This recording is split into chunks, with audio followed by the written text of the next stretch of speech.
Alright guys, and now a quick word on exercise. And this is just information that I want you to know because most people don't know it, and it is research based, so you will always be right if you repeat this. So again, research shows that there's no point in working out unless you put in a certain effort, and that is measured by something called VO2. And I don't want this to get too complicated, but VO2 is a number which means when I inhale air into my lungs, and then that oxygen circulates in my body and then comes back to my lungs, and I blow that out as carbon dioxide, what percentage of that oxygen that I took in did I actually use?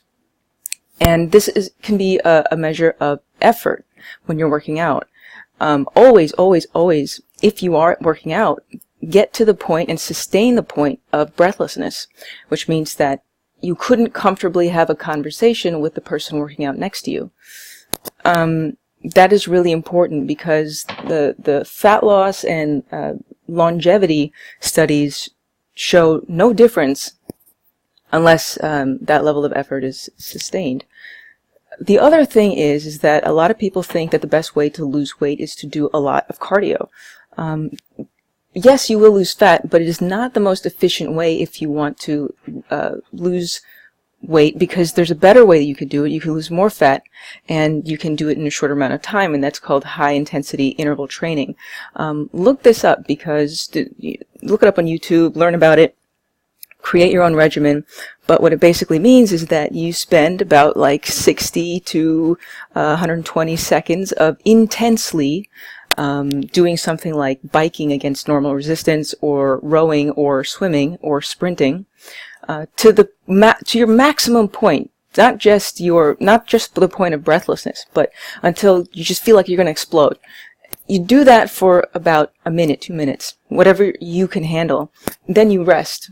And the rest time would be like a 1-to-1 ratio. And just to bring this back to the concept of oxygen consumption and VO2, when you are working out at that max level, you are essentially using all of the oxygen that you're taking in, 80 to 90%. When you do cardio, your VO2 range tends to be, I think it's in the range of 40 to 65. I have to look that up again. And then that's over a period of like half an hour, an hour.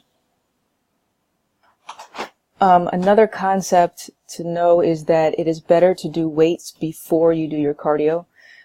It's better to do your high resistance maneuvers before your low resistance maneuvers.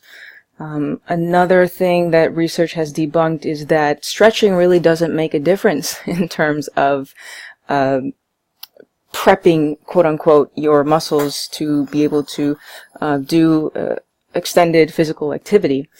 Again, they tested groups who had stretched, who had not stretched, and there was no difference in terms of injury or in terms of capacity. Just a little note, and that being said, probably, you don't want to spend hours at the gym, and so the fastest way to probably do an effective workout would be like what I would do is just do some type of HIIT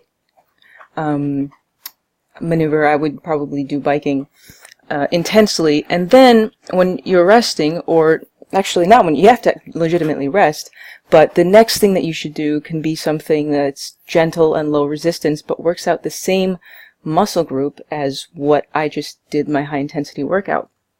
That'll help you lose fat and burn and build leaner muscle.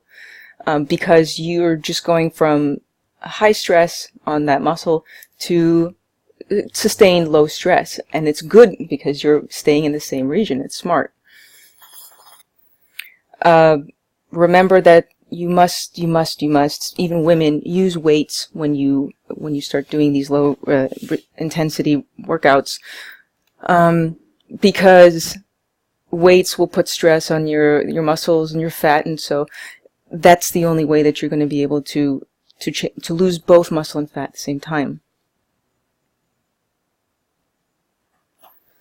And then also in terms of high intensity workouts, some of the best things to do, like in between using machines, is jumping jacks, burpees, lunges, squats, all of these done well and done repeatedly will count as high intensity, and you will burn so much fat, and you will literally change your muscle to lean muscle a lot faster than just doing an hour of low resistance at the gym.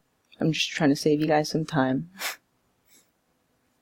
And one thing that I wanted to add earlier was that in this range, when the VO2 is in this range, you are burning fat. In this range, you are burning not just fat, but you're also using glycogen as your energy source.